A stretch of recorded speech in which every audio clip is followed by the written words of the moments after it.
பொல்லாதது, ஒரு காவல் இல்லாதது.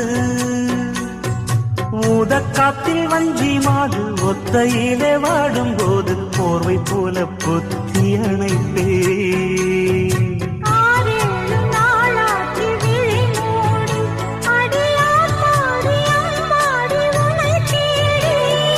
நீதானே மானே என் இளஞ்சோடி, உனை நீங்காது என்றும் என் உயிர் நாடி.